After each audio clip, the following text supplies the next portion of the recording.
Hey, and welcome to this Thirsty Thursday edition of Liquid Lunch on Newsmax TV. I'm John Tobacco. We're coming today live as we do every single day, noon to 2 Eastern, from the Question Tequila Studios. We're in the Liquid Lunch Outpost in downtown Manhattan. Before getting into today's whopper of a Thirsty Thursday show, let's head down the street, check in at the New York Stock Exchange today. The Dow is up 130 points.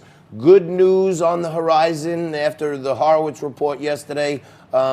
Nothing damning against the president, but a heck of a lot about the detractors and those who basically broke the law and forged documents to open this FISA investigation. But the market's feeling good about it, up 120, well above 28,000.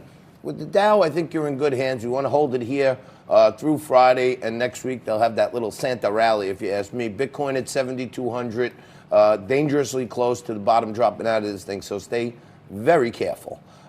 We have a whopper of a show today, and it's a Whopper and a Big Mac when I'm joined here by my friend Frank Morano, managing editor and my co-host. Hello there, John. Good morrow.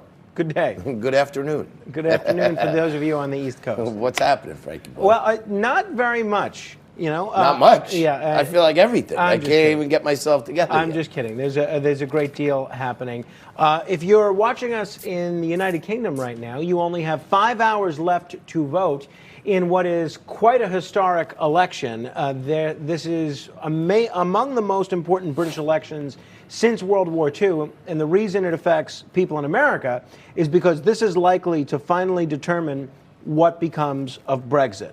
If Boris Johnson and the Conservative Party end up picking up more seats, or if there's some sort of coalition between he and the Brexit Party, then we could be looking at a hard Brexit by January 31st. And you know a lot about what that means for the financial markets. Well, yeah, I mean, the financial markets applauded the whole Brexit idea. And to be quite honest with you, Frankie, when did the people of Great Britain vote on this? They voted to exit a while ago, right? Yeah. I mean, what was that, like 3 years ago? 3 years ago. Wow. And time after time, we see things, this is like a referendum. The people voted, and the majority of the people voted to get out of the euro, right? I mean, they want to go back to the pound. They want to Brexit.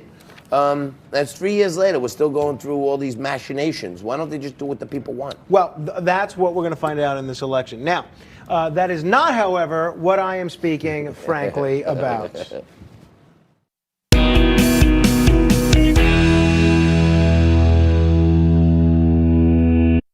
So yesterday we brought you the exclusive story, well, not exclusively, I mean, everybody talked about it, but we brought you some in-depth analysis and commentary of the horrific anti-Semitic shooting in Jersey City, which resulted in the deaths of several innocent people and a very brave police officer, Detective Joseph Seals. Well, there was an interesting bit of reaction on Twitter from Michigan Congresswoman Rashida Tlaib. Take a look at what she tweeted as soon as one of the victims' identities was known. Take a look at this. This is heartbreaking. White supremacy kills. And then a link to an article about some of the people murdered. This is in reference to the Jersey City shooting, where the killer was black, not a white supremacist at all. He was a member of the Black Hebrew Israelites. So Rashida Tlaib did delete that tweet, to her credit, but I think what this shows is how politicians, and maybe people in general, in the social media era, they're so eager to vilify people that they hate that it doesn't matter if the facts back that up. She was convinced that because someone targeted Jews, that this was a white supremacist. Turns out it wasn't. It was a member of the Black Hebrew Israelites. So let Rashida Tlaib's itchy Twitter trigger finger be a lesson, a cautionary lesson for you. Don't assume that just because something bad happens, it's done by somebody that you don't like. There's no need to instantly respond whenever tragedy strikes so that you can have your viral moment on social media. Much better to wait, see what the facts are, and then, if you want to react, do some reacting. So, Rashida Tlaib, we do denounce you.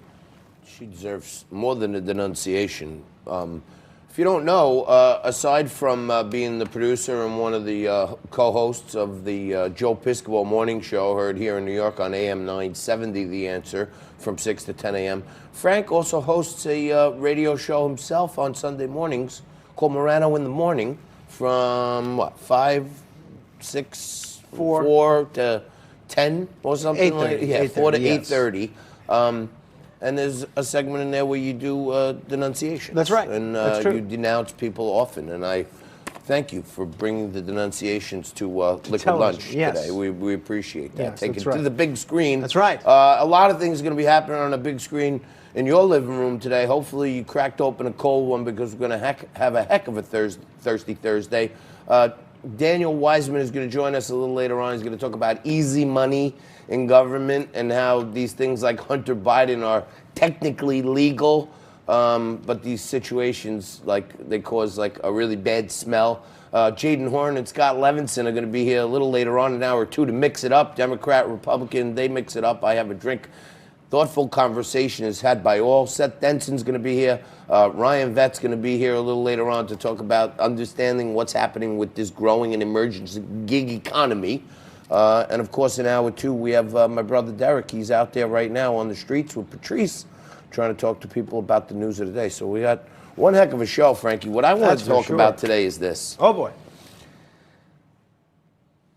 I'm going to lose it. Are you? I'm going to lose it. I'm seriously going to lose it because I grew up on football, okay? My father was my Pee Wee coach. He was the president of my Pee Wee football league. He was the high school football coach at my high school. We grew up, my brothers, my family, we're a football family, okay? We love the NFL. Jets, Giants, New York, we love it. The NFL these days makes me want to vomit. And I'm not talking about the fact that the Jets and the Giants are two New York teams who play in New Jersey both stink.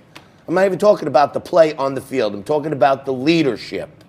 In the last couple of years, we have seen Roger Goodell hide under a rock as Colin Kaepernick led a group of people who hate cops and basically hate America, and the NFL let them kneel during the national anthem. They pandered to them. No, this is an American sport. This is one of the biggest sports in the world, after soccer and bocce, of course. But the NFL represents America. There's 32 teams around the country. Little kids who play Pee Wee football look up to NFL players. And what did Roger Goodell do when they started kneeling?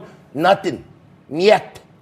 Okay? Now what does he do? Even there's pressure from the outside. Okay, I don't want you to kneel, but you don't have to come out of the locker room. No. Real leadership, set an example for the kids out there who look up to these people, will be get on the field and stand for the national anthem and shut up. But he doesn't do that. So one, I kind of hate the NFL for that, okay? But now, okay, you want to talk about really ticking off your constituency. Some geniuses at the headquarters over there and Roger Goodell's management team, Frank, have decided that for this year's Pro Bowl, a celebration of the greatest players in the league this year, played at Disney World, at the ESPN complex, where all the kids are going to be there. They picked two legends, NFL legends, to be the captain. One the captain for the AFC, one the captain for the NFC. So who do we have this year? Well, you would think that of all the litany of great, tremendous players through the history of the NFL, who do you think one of the legend captains is this year? Maybe somebody like Phil Simms? Not Phil Simms, no. So, no. Give me someone else. Maybe Lawrence Taylor? Not Lawrence Taylor, no. Jerry Rice? Not Jerry Rice, no. Aikman? These guys have picked Michael Vick. Michael Vick. Michael Vick is the Legends captain for the Pro Bowl. So all the kids, when they are going down to Disney to watch the game and tuning into the Pro Bowl, they're putting out a convicted dog murderer, and he did his time, fine. Michael Vick electrocuted dogs. He hung them, allegedly, okay? He had them fight each other till the death. He electrocuted them. Ultimately pled guilty, those were all allegations, ultimately pled guilty to financing the operation that oversaw this death machine for dogs. Michael Vick's not a legend, okay? He was a mediocre NFL quarterback. He had a flash in the pan few years because he was fast and he was a really good runner, but he's no legend. There's way more guys out there. Well, You named a few of them. You got O.J. Simpson, maybe? Yeah, why don't we have O.J. be the other Ray team's Lewis, legendary captain, and we'll have Ray Lewis out there to do the coin flip with the person murderer, the dog murderer, and I don't even know. Maybe Plaxico Burress can be the offensive coordinator? No, at least Plaxico only shot himself in the foot. He didn't shoot anyone else. He didn't murder any gal. Let's go Plaxico Burress. He is a legend. By NFL standards, that's a ringing Two-time endorsement. Super Bowl player. I think he was, led the league many years. Let's go with Plaxico Burress. Yeah. He just shot himself by accident. Who's the recent one that got in trouble for trying to assault somebody with his helmet? That guy. Yeah, let's get him out. Yeah, exactly. What's his name, Nico?